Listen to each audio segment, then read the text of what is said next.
पुणे जिल्ह्यातील हवेली तालुक्यातील आळंदी म्हातोबाची येथे राष्ट्रवादी काँग्रेस शरदचंद्र पवार पक्षाचे प्रवक्ते विकास लवांडे यांच्यावर झालेल्या शाईफेकीच्या घटनेनं राज्यातील राजकीय आणि सामाजिक वातावरण ढवळून निघाले आहे।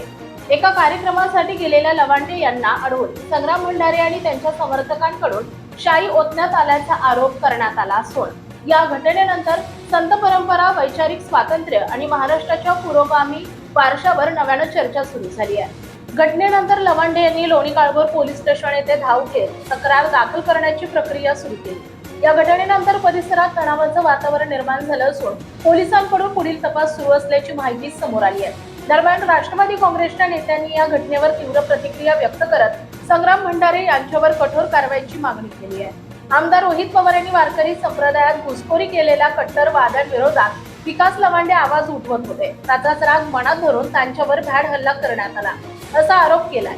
ज्ञानोबा तुकोबांनाही मनुवादी प्रवृत्तीनं छळलं होतं, त्यामुळे अशा हल्ल्यांना आम्ही भीक घालणार नाही असेही त्यांनी म्हटलंय।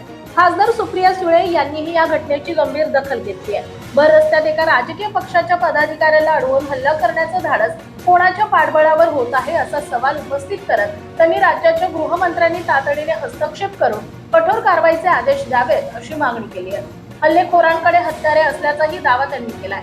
तर आमदार जितेंद्र आव्हाड यांनी संत तुकाराम महाराजांच्या अभंगाचा उल्लेख करत संग्राम भंडारे यांच्यावर निशाणा साधलाय।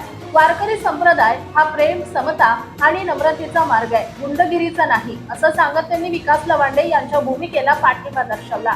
या घटनेनंतर विविध पुरोगामी संघटना आणि राजकीय कार्यकर्त्यांकडूनही संताप व्यक्त करण्यात येतोय।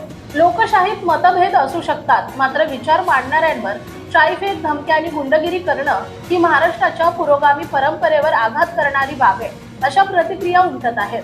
छत्रपती शिवाजी महाराज, शाहू महाराज, महात्मा फुले आणि डॉक्टर बाबासाहेब आंबेडकर यांच्या विचारांचा वारसा सांगणाऱ्या महाराष्ट्रात विचारांना उत्तर विचारांनीच दिलं पाहिजे अशी भूमिका व्यक्त केली जात आहे। दरम्यान या घटनेमुळे राज्यातील राजकीय संघर्ष आता वैचारिक पातळीवरून थेट रस्त्यावर उतरल्याचं चित्र निर्माण झालं असून पोलीस प्रशासनाच्या भूमिकेकडे सर्वांचं लक्ष लागलंय।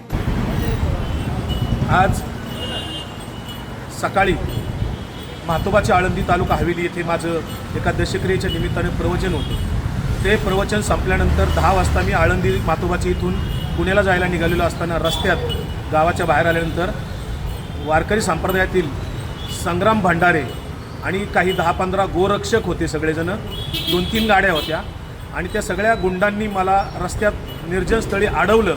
माझी गाडीवर मला उतरून माझ्या अंगावर 2-3 शाईच्या बाटल्या ओतल्या, मला धक्काबुक्की केली आणि 2 जणांच्याकडे रिव्हॉल्वर होते। ते सगळेजण मला जीवे मारण्याची धमकी देत होते। तितक्यात लोक जमत असताना ते मात्र तात्काळ पळून गेले।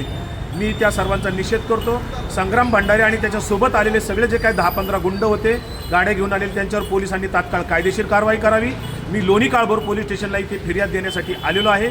जोपर्यंत त्यांना सर्वांना अटक होत नाही तोपर्यंत लोणी काळभोर पोलीस स्टेशन येथे माझा सत्याग्रह सुरू राहणार आहे।